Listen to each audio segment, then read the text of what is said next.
8 июня 26 года. На улице сейчас плюс 20 или 67 по Фаренгейту. А днем ожидается комфортная теплая погода плюс 24.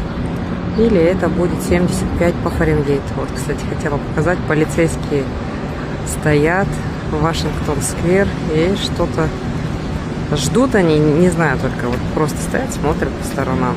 Вообще парк сейчас еще довольно пустынный. В общем, погода сегодня максимум будет плюс 24. Это очень комфортная, летняя, теплая погода.